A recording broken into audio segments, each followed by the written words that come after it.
On today's show, Jonathan Laing covets time on the water and also in the woods. Today, we try and keep up with Jonathan. We explore interesting facts and myths about the moon. Medium high and a heat. wildly delicious recipe right from deer camp.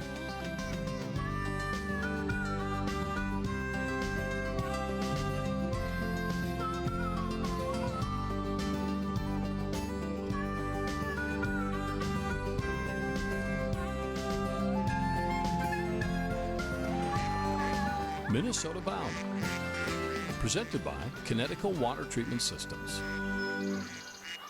Hi everybody, Bill, Millie and I welcome you to Minnesota Bound. I don't know if you can feel it, but it's in the air right now. It's time for the deer hunting season. And it is that time of year that many of us are planning our favorite fall family traditions. Yeah, as Ron Scherer reports, hunter Jonathan Laing celebrates his own way. And I think his story will inspire you.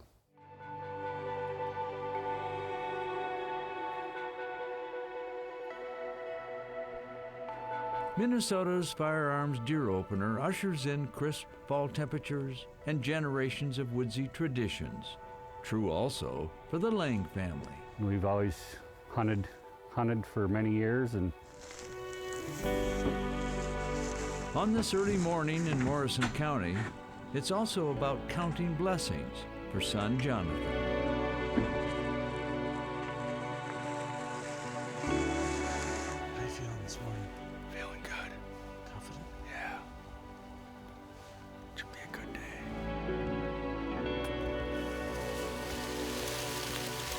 We've been coming out here for the last couple of years, hunting, and I grew up hunting. I've been hunting ever since I was 8 years old, and I love it, and it's something I look forward to every year.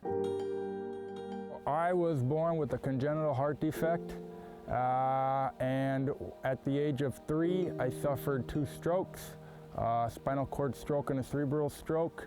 The spinal cord stroke fused some muscles in my back, not allowing me to stand up and walk straight like everybody else.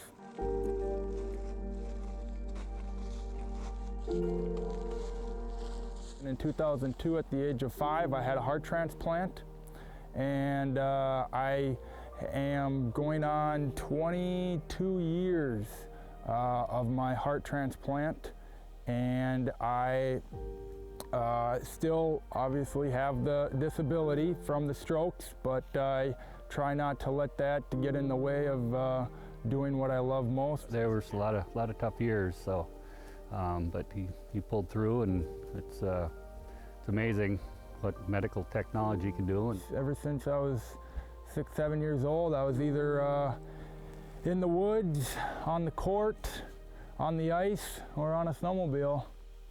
Sums it up. Jonathan, in fact, is always on the move. This is what's called an action track chair, and it gets me from point A to point B in the woods, and it's nice and quiet so you don't spook the deer too much. Some opener mornings are quieter than others, but Jonathan doesn't seem to mind. There's some pretty big does around here, but I've seen some decent sized bucks on the camera. Just a bunch of squirrels and turkeys. he's very, very outgoing, and just loves to know what everybody else is doing and things, how to get more information. And if he sets his mind to something, he'll figure it out. There's a saying, if there's a will, there's a way. Yeah, so when we're not hunting and fishing, we're either snowmobiling in the winter or water skiing. Did Jonathan say water skiing? With these waves, it might be, I might need a little boost up. It's nice. Everything was on it except for the platform. He's requested 25, so we're gonna go to a nice clip here. Get it.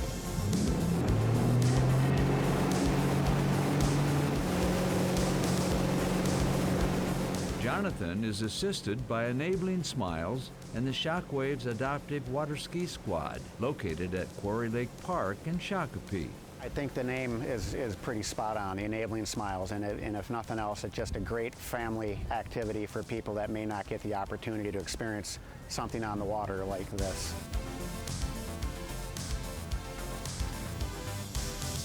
Jonathan's awesome, so it's really fun when we have him, and we try to squeeze him in a little bit more because we know he is a water ski-aholic.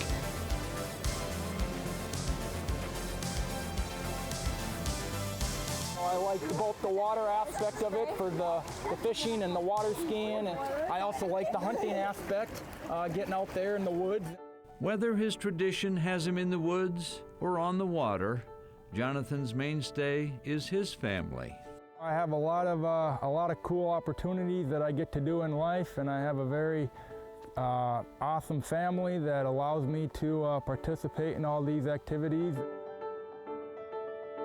Hopefully he can continue staying healthy and continue doing what he likes to do. I just like being out in nature, being outside, coming out and having a good time, and if we get a deer, it's a bonus. So true, Jonathan. Every deer opener is a bonus, especially with you out there. Deer or no deer, that's hunting.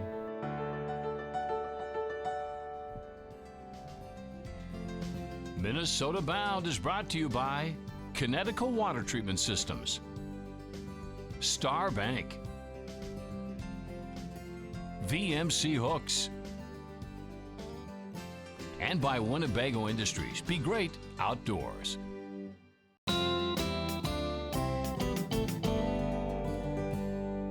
Our next story is about our closest celestial neighbor.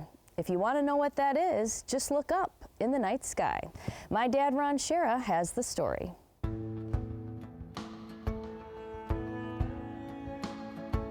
On clear nights, we can look up and see it.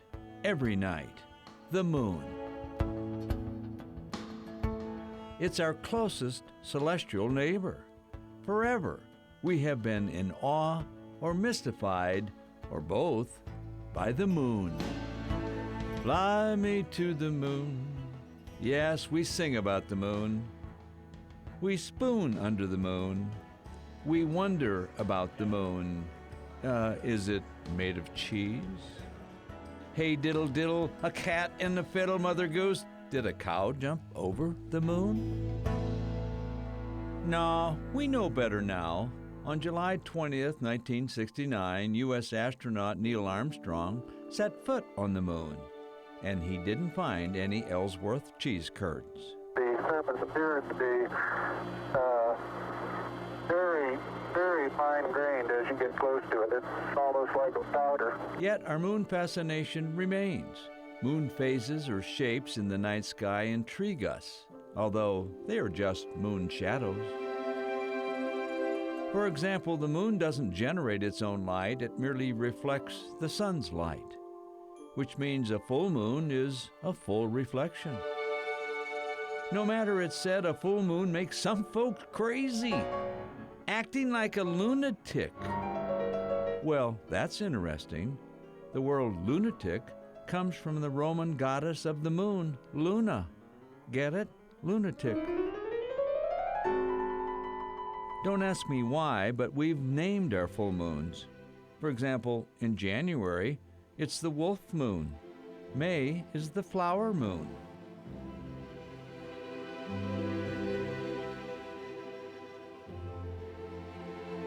Every October, the hunter's moon will rise, sometimes called the harvest moon. Native Americans called it the falling leaves moon.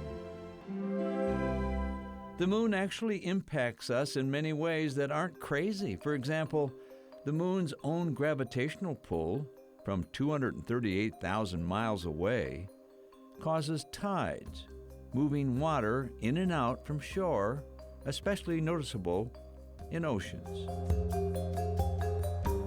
Sometimes the full moon passes between the sun and the earth. It's called a total solar eclipse and occurs roughly twice a year, but each time is seen in a small part of the world. Get this, if a total solar eclipse passed you overhead recently, it won't happen again for up to 410 years. Yikes. The moon and fish have a relationship too. Saltwater anglers must know when high tides and low tides occur because the changes in water levels impact fish and fishing, of course. Some anglers believe the best fishing times occur between the new and full moons. A man named John Eldon Knight in 1926 created a lunar calendar that forecasts best fishing when the moon is overhead or directly below your position on Earth. To this day, many anglers religiously follow what's known as the Solinar tables that predict the best fishing times. There you go, there you go, there you go. Some anglers believe the tables improve their luck, while others figure the best time to go fishing is when you can. Then, if you don't get a bite, just look up and complain to the man in the moon. Yes, there is a man's face on the moon, if you use lots of imagination. The best you can do is shoot for the moon. When you shoot for the moon, you're going for success or higher goals. Good advice. Just don't shoot the man in the moon.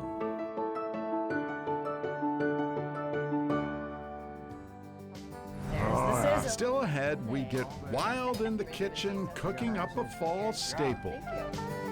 Closed captioning provided by Clamshell Beach Resort.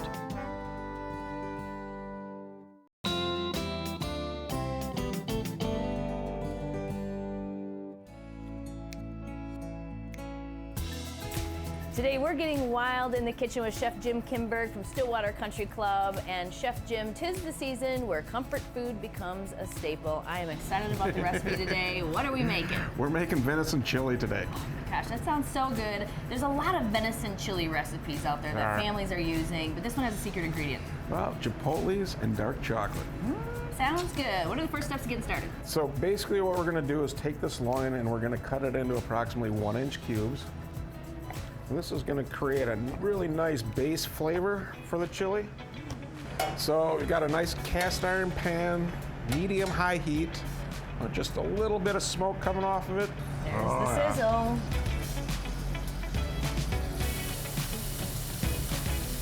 It's probably like a minute aside. Yeah. About? We got them seared on both sides. All right, now onto the ground venison. Next. You can just dump that right in there. All right. There we go. I like to add the chili powder at this point. At this point, okay. Now that the meat is pretty much cooked, we're gonna add onions, celery, and garlic. So we're just gonna sweat those vegetables in there, so we don't want any more browning at this point. We're gonna turn down the heat to a medium and just stir it occasionally until those vegetables soften. Then we're gonna add our liquid. Okay, is it time to add our venison back in? Let's do it. Let's put that venison. And the juices. All the juices. That's all For flavor. sure. There we go. All right. So we've got some tomato sauce. And then we got some chipotle peppers and adobo. Smells so good. We're gonna add about half of those beans, and beans are up to you. Some people don't like beans, some people do like beans. I like a little beans. So Like a little bit? Yeah, let's do maybe half of that at best. Since we're gonna be finishing this chili with dark chocolate, I figured why not put some dark beer in there. Okay.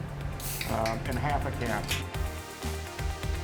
And then I got some beef stock over there, if you'd be so kind as to grab that. We're gonna fill this right up to the top. So we are on to the simmer stage. Ooh, and how long does this simmer? I would say at least an hour, hour and a half minimum, but you can let it simmer all day. All day. Chef Jim, is our chili ready? We're ready. Awesome. All right, so one last little step though. This is the secret stuff. We gotta add the chocolate. Go ahead, add them in. Well, you know, I'm a kind of a chocolate fan, so I'd probably add a lot more than I should. And I might just take a bite of it too. You should. So good. This is good chocolate. It is good chocolate. You know, it is a savory ingredient when it's that dark, high percentage of cocoa. This smells delicious. You ready to give it a taste test? I gotta have some. Here's your spoon. All right. Here we go. This is gonna be contest-worthy chili right here. I know it. Let's see what we got. Oh yeah, very savory. That works. So good. That's blue ribbon right there. I agree. Good job. Thank you. It was awesome. Minnesota Bound is brought to you by Onyx Hunt. Visit Brainerd. And by Totem Resorts, the premier destination for world-class fishing.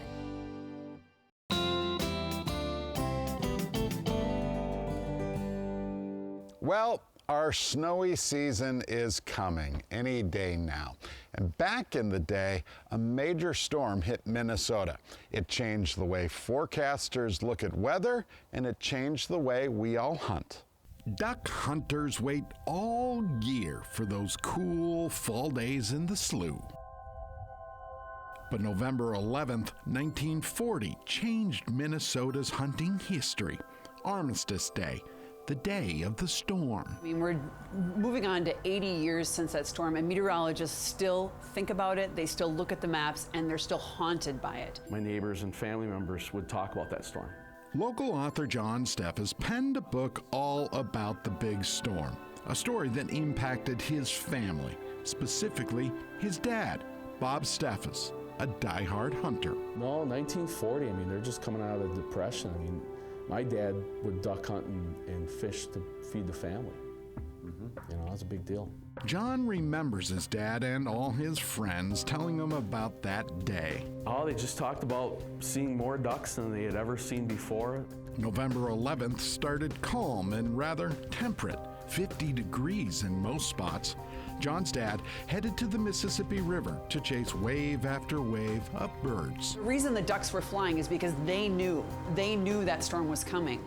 Turns out, weather forecasters did not. Back then, all of the weather information for all of Minnesota came out of Chicago, if you can imagine. So the night before the storm moved in, nobody was at the weather office. So no one saw it strengthening so quickly. By afternoon, temps plummeted from 50 degrees to just 15. Heavy snow quickly paralyzed much of Minnesota. The cars stranded in the roads, the trains that stopped, and then, of course, the hunters that were out frozen in their tracks. 50 to 60 mile per hour wind trapped duck hunters on the river. They just, realized that too late that it was getting a lot worse than they thought. John discovered details of that stormy night in his father's personal journal. Opened up to the page where it was 1940, the Armistice Day snowstorm, wind blowing rollers 4 to 4.5 feet high. And by nightfall, those hunters realized that they were in trouble. Hundreds struggled that night, trapped along the river. And then with those waves crashing into the river bottoms, which is usually a low area, they got wet. So once they got wet and the winds were 50 miles an hour and the temperatures dropped below zero with the wind chill, they got themselves in big trouble. The next day, just at sunrise, famed pilot Max Conrad tried to help. He got his plane out on the runway. People had to hold onto the wings of his plane because the winds were going to flip his plane sitting on the runway. And his mission was to go up there and drop supplies to the stranded hunters who were waving for help. Rescuers eventually got to most missing hunters. Many lost souls who could simply not weather the brutal storm. John's dad made it home.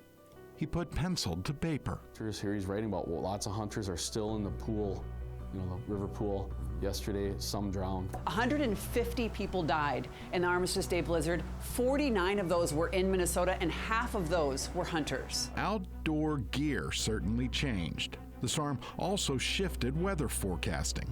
After that storm, weather bureaus were actually manned 24/7, and the Twin Cities got a weather office. Even so, the tale of the Armistice storm sits on the pages and covers of books.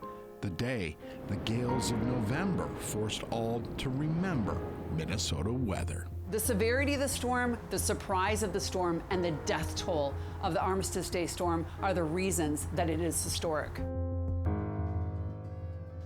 Such compelling stories from a single storm. Sure is, and of course we love snow, but maybe not that much snow. Well, that about does it for us. We certainly hope you'll join us again next week. In the meantime, be sure to introduce a kid to the great outdoors. No snow for you. Transportation provided by Premier Transportation. Call 1-800-899-7433.